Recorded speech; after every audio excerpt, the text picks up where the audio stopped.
I gave my wife a car for her birthday, but not the one she was expecting.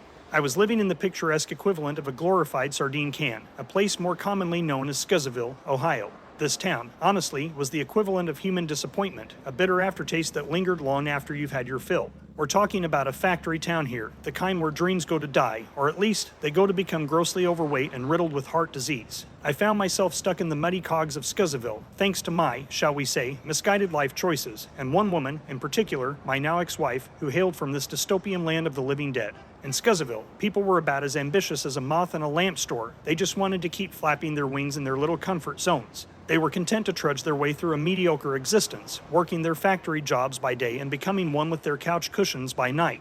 The only change they'd welcome would be the transition from a working-class drone to a retired, disease-ridden one. And then the Reaper comes and does them a solid by taking them out of their misery. Ironically enough, it was in this exact place where my e-commerce marketing business hit its stride, earning my first 10K week. With newfound success came expectations, especially from my wife. Her birthday was around the corner, and she'd been dropping hints about what she wanted, a BMW M8 convertible.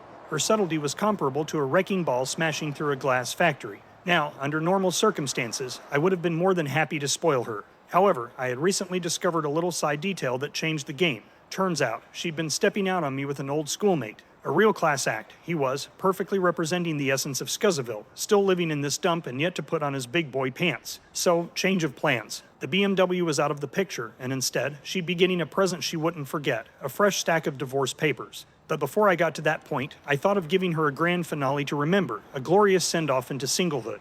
On her birthday, I handed her some cash and my car keys, telling her to get lost in the wonders of retail therapy while I set up the party. Naturally, her mind jumped to conclusions, assuming I was trading in her car for the M8.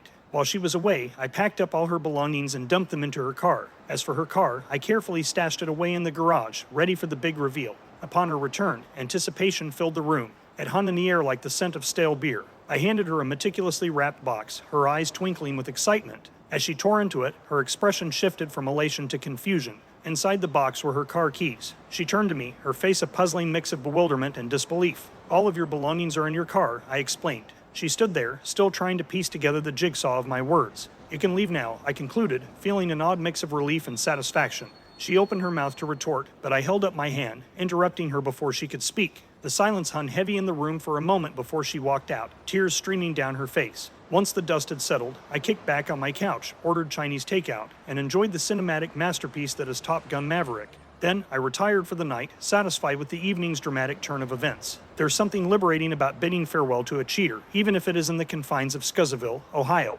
The next day, I found some cruel joy in knowing she was served with the divorce papers at her sister's place. Imagine that moment, sitting there, enjoying a cup of tea or whatever, only to be handed a steaming platter of divorce. Beautiful. I then proceeded to pack up my stuff, eager to leave the monotonous drone of Scuzzville behind me. Each item I stowed away felt like another chain falling off, another tie to my old life disintegrating into nothingness. My heart was light and my spirit was free, ready for the road that lay ahead. Finally, Scuzzville was behind me, a fading memory. It represented a chapter of my life that was now firmly shut, bound by divorce papers and packed up belongings. Onwards to new horizons, armed with lessons from the past, but with eyes firmly set on the future. In the rearview mirror, the setting sun cast a fiery glow over the town, almost as if signifying the end of an era.